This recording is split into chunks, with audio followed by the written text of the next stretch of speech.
Have you ever noticed how we see the crowd as something external, separate from ourselves? We stand apart, observing it as an entity of chaos, noise, and collective motion. Yet we fail to acknowledge that we are the crowd. Its turmoil, aspirations, and contradictions are not just out there, but exist within us.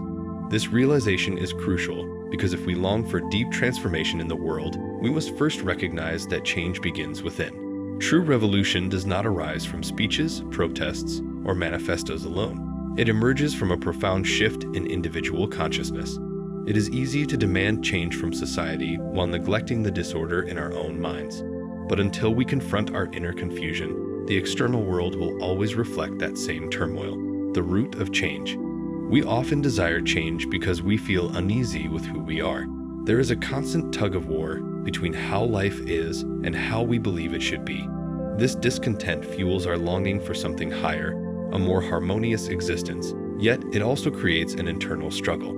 Anxiety, suffering, and frustration become the sparks that push us toward transformation, but the key is not to blindly chase an ideal. Instead, we must understand, with clear-eyed awareness, the true nature of our discontent. Many pursue change for external reasons, to be seen as virtuous, to earn spiritual merit, or to align with societal expectations. But authentic transformation happens when we realize that change is essential in and of itself. It is not about being good or enlightened. It is about seeing the necessity of change as a fundamental aspect of life. The power of pure intention. When we love something without seeking rewards, that love shines with an undeniable clarity. In this clarity, we discover the essence of true compassion, something far more powerful than any well-meaning reform or moral crusade. Throughout history, the world has been filled with passionate speeches and ideological battles, yet little changes in a lasting way unless there is a radical transformation of consciousness. We often assume that we need a roadmap, a formula, or a guru to guide us toward change. But the truth is that transformation cannot be forced into a structure. The more we attempt to fit into pre-existing blueprints, the more we dissipate our energy. Real revolution does not come from mimicking others. It arises from deeply observing ourselves. Inner revolution and daily life. At times, we may sense that our everyday struggles are pushing us toward a profound inner transformation. Yet, instead of embracing this process, we often resist it. We cling to ideals of what we should be, believing that ideas alone can transform us. But ideas, no matter how inspiring, cannot perform the deep work required for true change.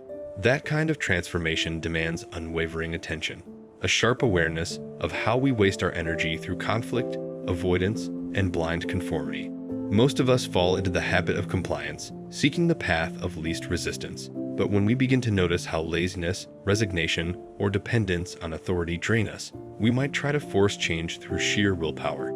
This often leads to more internal tension, creating a cycle of frustration rather than true progress. Awakening without force.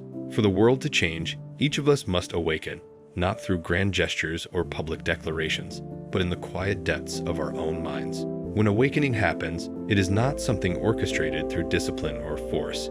It arrives like lightning in a moment of realization. From this shift in consciousness comes a vitality that is no longer wasted on inner resistance or mindless submission. This new awareness fuels genuine revolution, not just in our personal lives, but in the collective fabric of humanity. We often say that life is meant to be lived fully, but can we truly call it living if we are constantly shaped by fear, conditioned by systems that demand conformity, and driven by imitation rather than true discovery? The trap of authority. We often seek guidance from authority figures, whether they are spiritual leaders, intellectuals, or political figures, believing that they hold the answers. But as long as we are following others, we cannot truly understand life for ourselves. Real freedom does not come from simply breaking rules or rebelling against authority. It comes from recognizing how our minds unconsciously create authority to provide a sense of security. We crave certainty, and in that craving, we surrender our freedom to ideologies, dogmas, and belief systems. But can life be truly lived if we are merely following someone else's path? How can we know the richness of life if we are constantly looking to others to define it for us? The illusion of purpose. Before we talk about the meaning of life, we must first understand what we mean by life and purpose. Life is not an abstract concept. It is everything we experience daily. It includes our work, relationships, struggles, and emotions. It is found in the mundane moments, the joys and sorrows, the conflicts and resolutions. Yet, because our lives often feel confusing or empty, we search for a grand purpose outside of ourselves. We want a fixed goal to guide us, something that will give meaning to our existence. But perhaps, if we truly saw life as it is, with all its depth and complexity, living itself would be enough. Maybe a mind that is free, unburdened by illusions and traditions, is the highest purpose of all. Seeking meaning versus understanding ourselves. Many of us ask, what is the goal of life? But why do we ask this question? Often, it stems from a feeling of insecurity, confusion, or dissatisfaction. We hope that by assigning a grand purpose to life, we can find stability. But the real challenge is not to invent a universal goal. It is to understand our own minds, our fears, and our inner conflicts. Instead of facing our struggles, we try to escape them by chasing ideals. We think, if only I had a clear purpose, I would be free of this uncertainty. But that merely pushes our internal discord into the background rather than resolving it. To truly live, we must engage fully with life as it is, its difficulties, relationships, and emotional complexities, rather than seeking an escape through lofty ideals. Life as it is, our society, our relationships, and our inner struggles are all reflections of who we are.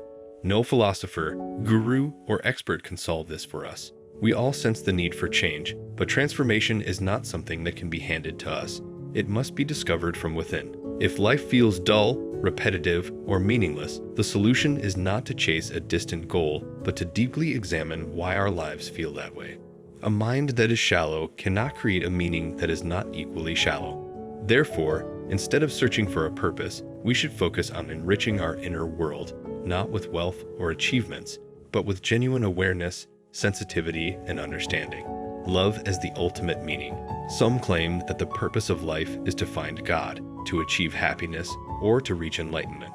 But such declarations often serve as escapes from reality. We turn spiritual concepts into intellectual ideas, climbing a ladder of belief without truly experiencing what they mean. The real meaning is not found in ideals, but in our relationships, our actions, and the way we engage with life. Love, when it is free from selfishness and calculation, reveals something sacred. In this sense, love is both the purpose of life and the divine itself. If we feel the need to ask about the meaning of life, perhaps we should first examine why we feel that need. Are we running from confusion rather than facing it? Are we searching for purpose because our hearts are empty? If we look deeply, we may discover that life does not require an external justification. In the fullness of each moment, life is both the question and the answer, the void and the overflowing cup, all in one.